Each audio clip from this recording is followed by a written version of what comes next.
Ladies and gentlemen, welcome to my final video of 2024. For many of you, it's already New Year, so Happy New Year to you, to your families, to your friends, to your enemies. I wish you nothing but health and happiness. Let's all make some great New Year's resolutions. Mine is going to be to actually lose some weight, continue to stay fit, and keep making content for all of you. Also, at the time of uploading this, there's about 3.5 hours remaining to lock in the lowest price on Chessly. $7 a month for every single course, $69.99 a year, with many more courses in 2025. So cheers to that. Now, today I have the pleasure or displeasure of bringing you one of the most absurd days ever in chess. And that is the final day of the 2024 World Blitz Championship, both the Open and the Women's. 2 knockout formats for the first time ever after 13 rounds of chess. We have a massive knockout on the second day. And we have a split title. The title is split. There are 2 gold medalists. I'm going to take you through how we got there, with also games between Magnus Carlsen and Hans Niemann in the quarterfinals, which was insane.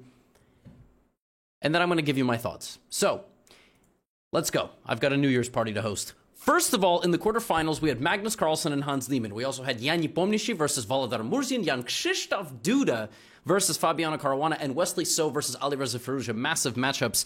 And Hans showed up ready for a fight. It was a Rossolimo Sicilian, something that Magnus has played in the World Championship with the Black Pieces. E5. We got a locked game. We got Hans turning it kind of more into an Italian, and then bringing his knight back to begin a reroute and a attack on the Black King. Magnus was a little bit nervy. He got nothing in game number 1. It's a best of 4 with a 3-minute plus 2-second bonus time. We have knight to d5 and b5, a mistake by the World Blitz champion and the 17-time overall champion A takes. And the mistake is that you cannot go here. You cannot go here because after rook takes, queen takes, the bishop is unprotected by the queen, and after knight takes, pawn takes, bishop takes, knight takes, bishop h6 is really, really nasty, and white very easily generates a very powerful attack. And suddenly, Magnus is on the ropes. He has a worse position against Hans Niemann, and Hans is applying the pressure. We have bishop to d2, bishop to g5, bishop a5, Hans was playing dynamic chess. Magnus trying to trade off the dark squared bishop, but Hans mobilizing forward with the f-pawn. f6, f takes, pawn takes. But look at Hans burning all his clock time, 27 seconds to 55. Obviously, both guys a little bit nervous. This is not a matchup either one of them really wants to lose. b3, a5, a counter-attacking move from Magnus. Knight drops back to c3, a trade, and an infiltration from the 17-time world champion. 42 seconds to 13. Hans's queen side is about to collapse. The knight darts out to the edge of the board. The queen grabs the pawn. By the way, today, no relaying problems, no broadcast problems. When I complain, but I will give credit where it's due. Knight takes c5, the bishop back to f7, and we have an endgame. 16 seconds for Hans and 27 of them for Magnus Carlsen. 5 pawns each, bishop versus knight. Magnus has him right where he wants him, right? No. In fact, it is Magnus who makes the first fatal mistake, and all of a sudden, knight b7 hits the pawn, the knight comes here, and it is Hans Niemann who has a pawn advantage in the scramble. He is simply up a pawn, b4, rook b8, Magnus takes, we have rook d7, and Hans is in, winning a couple of pawns, and in an unbelievable turn of events, if the rook moves anywhere here, there's mate, and if the rook moves here, it's mate! Hans Niemann checkmating Magnus Carlsen. This is unbelievable. And it's 1.5 to half, which means that if Hans Niemann wins just one more game, he knocks out Magnus Carlsen in the quarterfinals of the 2024 World Blitz Championship. That means that Magnus has to win the next game. Or at least he cannot lose it. He plays a London. What opening do you choose? With the fate of the universe on the line. You have to play the London system. d5, Hans Londoning the London. This is really, truly special stuff. If you get hit with a London, the best way to react is with a London. c4, e6.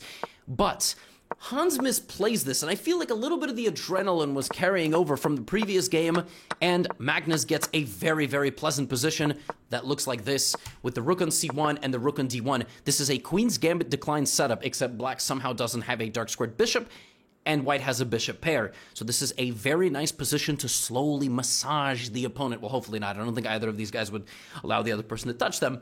Queen to e7, Magnus begins chopping down the pawns in the center of the board, and this is the position that we get. This is Magnesian, all right? As I like to call it, the bishop in the center, right? h3, just making slow improving moves. But Hans was solid. Active pieces, active knights in the center of the board, good piece coordination, queen b1, knight a4 back. What are you going to do, Magnus?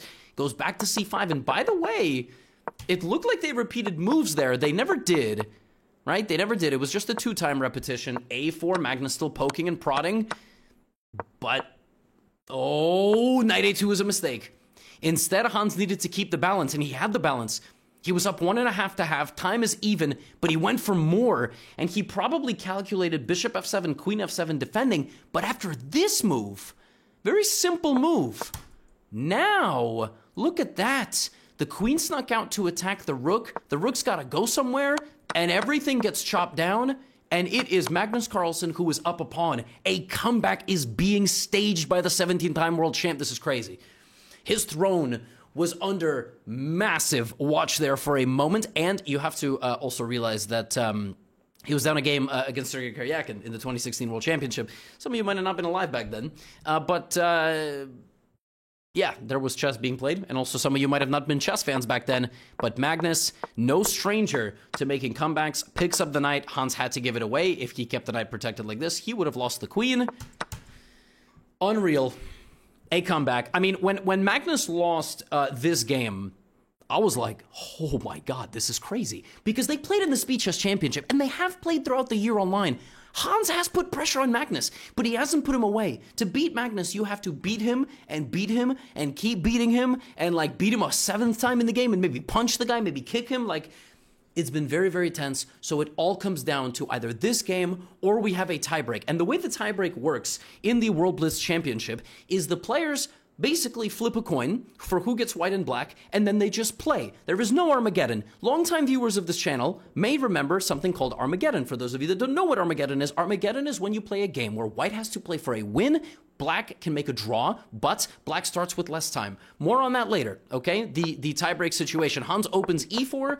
Now we have a game that looks similar to the previous game, this one, except in this one, black had c5 and like this, and in this one, the pawn never went to c5. So Hans didn't play bishop b5 and then back to c4. We have d3. We have just a pure Italian. Hans loves the Italian. He plays it all the time. One day he should teach me all about the Italian, and he's got a nice position. Now, what ends up happening here is something I could have never in a million years expected. By the 20th move of this game, Hans Niemann has built up not only an absolutely fantastic position, Hans Niemann has built up a nearly 2-minute time advantage against Magnus Carlsen. The GOAT, to many, on the ropes. Young Hans, throwing punches to the body, throwing them to the head, throwing feints, overloading the nervous system. He's got an advantage. He has a great position. And over the next few moves, he begins encroaching the Carlsen territory. And Carlsen's down to 22 seconds to 2 minutes and 16. I have never seen something like this. Knight f3, rook e8. Magnus daring Hans to come forward with just 21 seconds on the clock. Now, it's not easy to come forward, right? Actually, the best move here, according to the computer, is to wait. Magnus has built up a 19-point battery on the e-file. The bishop is actually quite good. The king is pretty competent and safe. Hans decides, no, I'm going. And he plays a move here that the computer registered as half a second. e5! He played this move so quickly. And now, watch as Magnus makes the next 10 moves without even thinking. The knight goes to the middle, kicking away the queen. He chops. The bishop repositions itself, targeting the center. We go to an endgame. Queen h4, queen e7, threatening a queen trade. Hans doesn't repeat the position and instead starts making incremental improvements, kicking out the rook. The position is equal, but Hans is still up a minute. It's a lot of pressure on Magnus. Knight back to c7, rook d7, knight e6, targeting the central pawn, f5, taking space, and here comes the black king. Improvements are being made. Hans still has over a minute, but this is a very provocative move, and Magnus punishes it immediately. 4 pieces stare at the pawn on d4. And I think Hans is simply going to have to lose it, because now White has no coordination. Hans wanted to play for more, but he got a little bit overzealous there. We have rook back to f1, 94 check, and Magnus is just hunting down the pawns. He grabs a pawn. 5 seconds now for Hans. Complete turnaround. Can I just point out that on the 22nd move of this game, Magnus had 22 seconds on the clock, and 24 moves later, Magnus Carlsen has 21 seconds on the clock. He played an endgame, making every move in 1 to 3 seconds like Stockfish, played the game completely perfectly. And Hans did not need to play for a win so aggressively. I think he desperately wanted to win the game. It was still very tense. It was a scramble all the way down the wire. Hans could have grabbed the pawn on b7. He opted not to go for this pawn because that would have left his entire right side of the board, the king side, even though the white king is at this point on the a2, totally exposed. This one went on and on and on. It went into the 70th move. It looked like there was a mating net, but finally, breathing room for Magnus, who is able to pick up material, go to an endgame. Hans making a few more moves, but it's over. It's over. The pawn is promoting. The second pawn is promoting. Black will sacrifice the rook for the pawn at the very end. He will queen. And Magnus had the same amount of time on his clock for the final 60 moves of this game. You cannot script this stuff, folks. Hans had him on the ropes. He had a 1.5 to half lead. You could tell there was a lot at stake. Never in Magnus Carlsen's career has there been quite a villain like a Hans Niemann, and Hans won that second game. It was so close. Oh my goodness, I was so nervous watching these games live. Oh, I was so nervous. I root for Magnus, but, I also root for people who play against Magnus, just in the sense of, when people play against Djokovic, you want to see, is somebody going to beat him? Is somebody going to beat him? So it's like a love-hate type of thing. Of course, I'm like a fan of the GOAT. I want to see the GOAT win. But this match was epic. Absolutely epic. Now, qualifiers, and I would like to fill you in on a little bit of stuff that went on from this point forward. From this point forward, Jan Nepomniachtchi beat Volodar Murzin, the World Rapid Champion. Excellent tournament for him, but Nepo beat him in 3 games, and Nepo then moved on to play against Wesley So. Wesley So beat Alireza Firouzja 3-1. Firouzja is the second highest rated player in the world in Blitz. Wesley beat him, young Krzysztof Duda knocking out Fabiano Caruana, so it's Duda versus Magnus.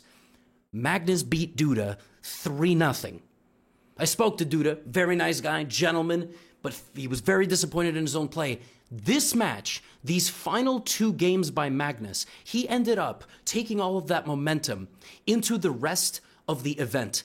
Magnus proceeded to beat Duda 3-0. He swept him in a best of 4 to qualify to the final. Jan Nepomniachtchi went to a tiebreaker against Wesley So after trailing in the match, but he clutched it. And so the final is Magnus versus Nepo. That is the final. But this knockout was also very crazy. Ju Wenjun, the defending classical world champion, the world silver medalist in rapid chess, took down Vaishali Rameshbabu. She was the top finisher in the round robin, but that doesn't actually mean anything in this format because you have to play a knockout. And Ju Wenjun was super sharp. Lei Ting-die beating Katerina Lagno in a very, very, very tense playoff. It was madness. Absolute madness on that side of the bracket. And these two went down to the wire. So they made 4 draws. Then they drew the first tiebreak game. Friendly reminder, Armageddon is when white starts with more time, but has to win. And it is when black has to make a draw, and that counts as a win, but black starts with less time. That's not the case here. The regulations at the World Blitz say that you just play. So both of these players drew lots, they made 5 draws, and this is their 6th and final game of the World Blitz Championship 2024 on the women's side. By the way, these two played in the World Championship of Women Classical as well. So clearly 2 of the best women in the world. A Queen's Gambit declined. A Skara Gambit. This is Lei Ting-die, CD5, CD4. White gives a check. Black grabs a pawn. Sorry, white grabs a pawn and white has an extra pawn, but there's a lot of dynamics in the position. Active play, right? Castling, Queen e7, and black just plays like this. This is actually a very well-known gambit. I would not recommend this for anybody watching this video. Not a single person. Even if Stockfish was watching this video, I would say, Stockfish, what are you doing? Why are you down a pawn? This is a gambit where black goes down a pawn, but basically says, well, I have a lot of activity. Yeah, this is white's extra pawn. It's sort of restricting development. It's not very good. It's a pawn. I wouldn't play it. I don't understand being down a pawn like this. It's just, I don't know. I'm not a very good player when I'm down a pawn. And you see here Lei Tingjie trying to restrict, but the problem with this position is that if you allow White a little bit of time, and as you see, White is getting a little bit of time, not on the actual clock, she's got a minute, but now White is going to start making trades. And Lei Tingjie was unable to restrain Zhu Wenjun's pieces here. A bishop has been traded, now we're going to get a knight trade, and we're going to get a rook trade and a bishop trade, and now White is simply up a pawn in an endgame with a pass pawn. An opening experiment simply gone wrong for Lei Tingjie in the 6th game of the match, and now the game plan is very clear. If you have a pawn, you should advance it, and that is exactly what Zhu Wenjun is going to do, and in all likelihood, something like this will end with a tactic, bishop to a5, queen d5 pins the knight, and now, queen takes, pawn takes, and the pawn promotes. And it is almost symbolic. It is almost iconic that the pawn, the extra pawn in the white position from this gambit, I literally just told you, it was this pawn. It advanced to the d4 square and then proceeded to literally walk up the entire board. And this is probably why you should not play this gambit, because this was absolutely symbolic how this happened. Lei Tingjie, silver medalist. She is going to be absolutely heartbroken. Of course, it was a 6-game playoff with Zhu Wenjun, but Zhu Wenjun, silver in the world in Rapid, gold in Classical, multiple-time world champion, gold in Blitz. At the moment, best woman in the world. I mean, and 2480 is a fake rating. Like, again, all Blitz ratings in the world are completely absurd. Like, what was Hans's Blitz? 2709 is fine, but 2890, obviously, like, all the ratings are so all over the place. Nepo has a very, very good Blitz rating. Folks, Carlsen, Nepo, welcome to the circus. This is one of the most absurd conclusions to a Gotham Chess recap that you will ever see. I've got to take my watch off for it. It's what Gary Kasparov used to do in his games. I will even put a timestamp on the video player if you just want to watch this. Here we go. Keep in mind, after Hans beat Magnus, Magnus has won 5 games in a row. 5. 2 against Hans, 3 against Duda. Let's begin this game. A Sicilian, right? Rossalimo, we just saw Magnus play e5 against Hans. This time he plays g6, one of the main lines. And now e5. We have takes, and a very straightforward game. a5 on the board, castle, bishop e3. All of this has been played before. Look at Jan's time management. Look at Jan's time. 308. He hasn't spent any time at all. All of this has been preparation for Jan. Bishop g5. We have a trade. And all of these moves were played basically instantly. Knight on f4 and king h2. And a rook is going to come to the center. Actually, here, Jan sacrificed his queen. He absolutely didn't have to do this. He could have, like, taken and traded the pieces. But he sacrifices the queen, and he plays like this. And this is our position. This is the first thing we got to work with in this recap, all right? Queen goes to d6. Knight back to e1. c4. Pawn attacking on the edge of the board. Pawn takes c4. Queen into d2. Targets the rook, targets the pawn, targets the knight, targets the pawn. Very nice position for black. Playing defense. Now, if these pawns get traded, it's probably just a draw. 2 rooks are very equal with the queen. Sometimes the queen is better. Sometimes the rooks are better, and that's sort of the case.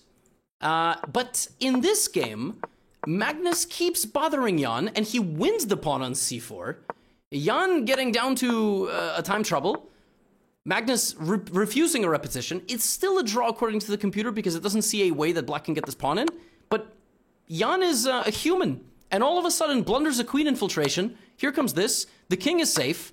You have to sacrifice the material here, otherwise this is mate. You could play rook g3, but then I play knight e2 and this is mate, so that doesn't work. And all of a sudden, Jan is losing game number 1. But who really would have expected anything else? I mean, Magnus just beat Hans, which to me was his toughest test. I said the winner of the Hans and Magnus mini-match would be the world champion. And then he beats Hans 2 times. He beats Duda 3 times. He just beat Jan. That's it. Magnus is a locomotive. You're not going to stop him. He's just won 6 games in a row. Will he win 7? e4, c5.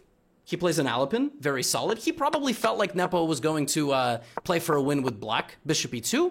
Very solid game. This has all been played before. Jan knows his theory. Bishop f4. This pushes the white bishop backwards. And just a very straightforward positional game. Rooks in the center. Queen back to b1. Typical attacking idea like this. Right? Every time you have a hanging pawn structure, DC versus EB, all right, rook c8, there's the knight on g5.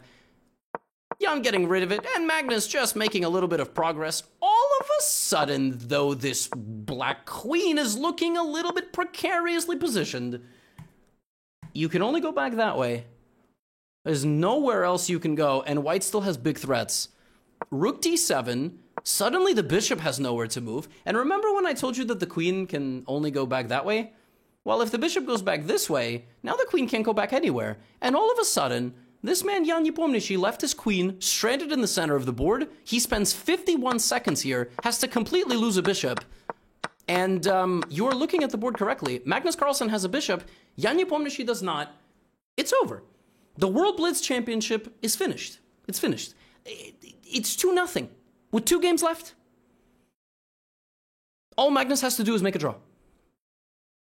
That's it. Okay, I mean... What? He just won 7 games in a row. Of course, it's finished. He beat Hans, the toughest test of the day, all the psychology. He just beat Duda 3-0. Okay, Magnus, bring us home. Gold medal, English opening, Jan playing a main line, d5. This is a sharp line chosen by Magnus, d5. He trades bishop d6. I've had this actually with white several times. Queen f6 is a move. We have castles. And keep in mind, Nepo has to beat Magnus. Like, that is the status of the game. And Magnus just has a very stable position, playing it with the black side. Knight e3, pawn takes. The knight arrives in the middle, but it doesn't really scare anybody. Rook e3, and suddenly, you know, maybe Magnus is even better. He plays f5, he's destabilizing the center, and this is sort of what you expected. I mean, you expect when you lose the first 2 games. By the way, Magnus played Jan a few weeks ago at the Champions Chess Tour. The same exact thing happened. Magnus got out to a very early start, and he won the match. And it's happening again. It's simply happening again. The queen passive on f1, f takes e4, but maybe fe4 allowing a bit of counterplay, maybe f4 a little bit better. It's okay. Fe, the knight comes in. Queen darts to a2. Complete madness here, I have to say. Look, rook is hanging. Bishop can't be taken because of the pin. The best move here is rook e7, defending here and targeting the knight. Magnus spends some time, expects this, takes here, and blunders rook a1. Rook a1 here as a concept actually was crushing. But what's also crushing is knight e8, and you cannot play rook e8 because of this. So you have to play queen e8, which I guess what he wanted. h3, b5, but Jan is just up in exchange. I'm not really sure what happened. Maybe Magnus in this position already thought he was losing, but rook e7 is fine. Maybe after bishop g5, he thought that there were some problems. And I have to tell you, yeah, here, like, the computer wants rook here, and the knight is trapped. I don't know if that's it. Yeah, it might be. It might be totally findable for a guy of that caliber. But he does this, and he's losing. So, in a completely crazy turn of events, Jan is completely winning now. Magnus tries to stabilize, but it's simply too little too late. And after winning 7 games in a row and being better in this game, Jan wins. Magnus loses. Oh my. Whoa. Okay, but fine. I mean, Magnus is white in the next game. Like, they always say it's better to be white in chess, right? Like, because it's 2-1. You just play e4. And let it be known, a few weeks ago, I showed you a game. They played the exact same line. They played the line from the World Championship. And in that game, Jan castled quickly, and he was checkmated. He was checkmated. Magnus beat him in 15 moves. You guys might remember that. Well, in this game, a similar thing happens. Jan doesn't castle too quickly, but from the opening, it is simply Magnus with a fantastic position. Queen g4, long castle, and he's baiting him into playing knight takes g7. Knight g7, rook g8, allows bishop h6, white wins 2 pawns and tries to advance. This is just simply a free pawn, but instead of taking it, we have queen f4, and now we have b3. So Magnus just trying to stabilize, but Jan is not trying to stabilize. Jan is playing for a win. g5 on the board. Queen d4. Okay, both guys are trying to start an attack on each other. Jan takes, Magnus puts in the knight on f6, of course, excellent move. Bishop g7, and now rook b1. We have take, queen c7. Rook g8 is incoming. Magnus darts into a7. The computer thought that black's attack after rook g8 is stronger than white's because this king is going to d7. White now has to retreat to f1. Not an easy move to play. Black still has all the momentum. I'm curious what Magnus's original idea was. Maybe it was what he played in the game, but black's attack is stronger, and Magnus here goes all in. Of course, nobody knows that it's -5 at the board, but the reason why he did this is to sacrifice the rook and deliver a checkmating blow on the back rank if takes takes. But now, the haymaker from the heavens. Rook takes g2! The original rook sacrifice, the original sacrifice the rook meme came from a Magnus Nepo game in Fisher Random, in Chess 960, in Chess 9LX, in Freestyle Chess, and whatever you want to call it. The game-tying rook sacrifice because the queen can't come back. The queen can't come back because you're just going to win this, and Magnus already went all in with the knight. Knight e3 check is game over. If f takes, the rook arrives and the king gets mated. If queen takes, d4 and you win the queen. And Jan Nepomniachtchi just came back 2-2. And now, may I present to you the strangest conclusion to a World Chess Championship ever. The regulations say that now the players draw a lot, flip a coin. One person plays white, one person plays black. Well, that's what happened in the very next game, but it was a draw. It was a hard-fought game. It was actually an excellent game, but it was a draw. So they played another one. That one was a draw. So they played another one. Let it be known, in the second tiebreak game, Zhu Wenjun and Lei Qingjie had a winner. 6 games. Magnus Carlsen and Jan Nepomniachtchi made a third draw in a row. When all of a sudden they stopped playing. There was a moment they were talking about something. It looked like Magnus wanted to get a little bit more rest, maybe. Like he was just saying, you know, we're starting the game so fast. There was silence. There was nothing. Then there were social media reports that the players were agreeing to share the title. The original report was Magnus paused the clock and offered to share the first place title. Over the next 5 to 10 minutes, what ended up being confirmed was that the players agreed, took a piece of paper, they both signed the paper, and the decision was confirmed by, at this point there might be more stuff on social media, but the decision was confirmed by the chief arbiter, or I presume the heads of the International Chess Federation. There's a clip of Magnus and Jan embracing. I've had a little bit of time to digest this because I'm going to share you my raw and unfiltered thoughts here. But yeah, I look, as a fan and spectator of the sport, here goes, right? Because I'm always on I try to give you, through all the biggest scandals in the chess world, here I try to give you nuance. I don't make emotional reactions and immediately support one person or another. I try to keep it like it is. So, my first reaction was I'm certainly disappointed. It's a knockout. The players should play until there's a winner. Now, theoretically, there is literally nothing, and I mean nothing in the regulations to stop this match from going until the end of time. You assume that it won't, but if both guys just keep making draws, what are we going to do? You sort of assume that, you know, both players are just going to play their hardest, right? So, when I saw the news, and I saw that Magnus pitched it, Jan agreed, because otherwise he wouldn't have signed the paper. I don't know. And then the arbiter confirmed it. I saw a lot of social media already kind of like saying, well, this is crazy.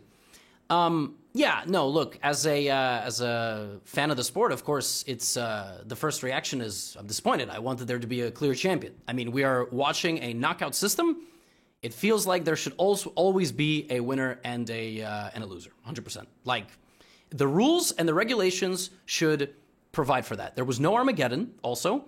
And also in previous events, like Chess.com Champions Chess Tour, there is a clear thing that the higher seed gets some dictation. You should be rewarded for qualifying to the knockout as a higher seed than somebody below you. You can choose white or black, you can choose blah, blah, blah, you can choose whatever, you know?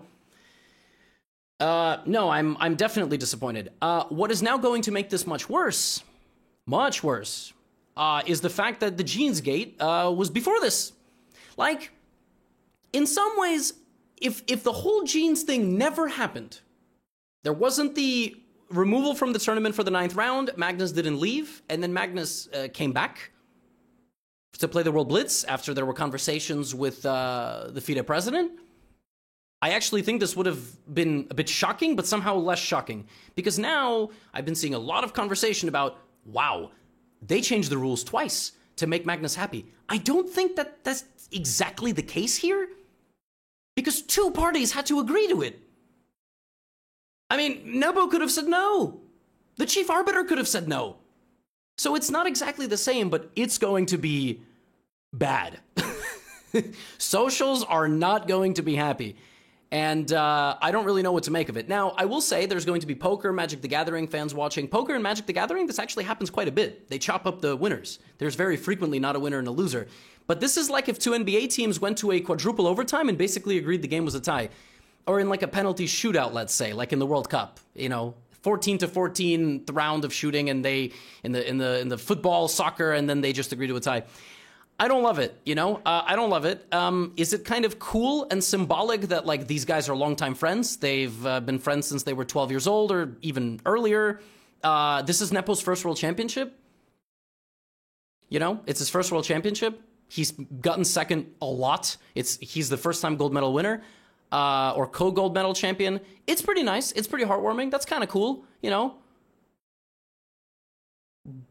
But it's like shocking as a fan of the sport. I'm just like, what? How does?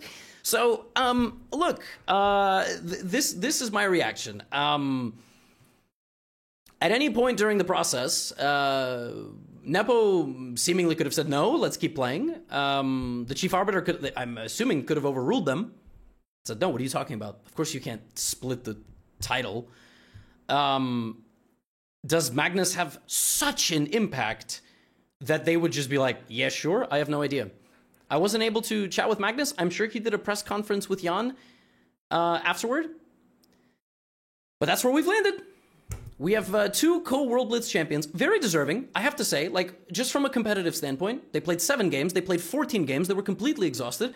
As a spectator, yeah, of course I'm like, I want blood, I want there to be a knockout, I want there to be a winner. I can't say I, like, wholeheartedly agree with the decision of the day. But, what? It happened. Now we have to live with it.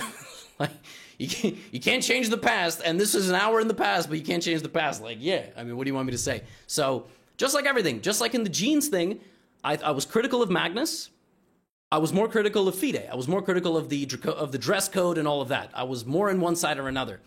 A lot of my biggest critics accuse me somehow of having a monetary or financial attachment to Magnus, other than like covering him because he's like the greatest in the world. No. I've criticized Magnus and his decisions throughout the Hans Niemann thing. I've criticized Hans Niemann. Genes Gate, thought both were to a degree at fault, sided more with Magnus because I thought the dress code was absurd, and that generally seems to be the public opinion. Here, I would have preferred that they kept playing. I would have preferred somebody overruled them. Here's where we are. I am not a top 5 player. I don't make the rules. So, not much else I can do. I'm going to go celebrate New Year. I'm going to go drink. I'm going to need it. Juice. I'm going to go drink juice. Crazy. Let me know what you think in the comments. And I will see you all on January 1st. Check out the Chesney launch price sale. It ends soon. We have 2 champions in the Blitz. Congratulations to Volodar Murzian for winning the Rapid. Congratulations to Humpy Conero. And congratulations to Ju and Jun. That's all for now. See you in 2025. Get out of here.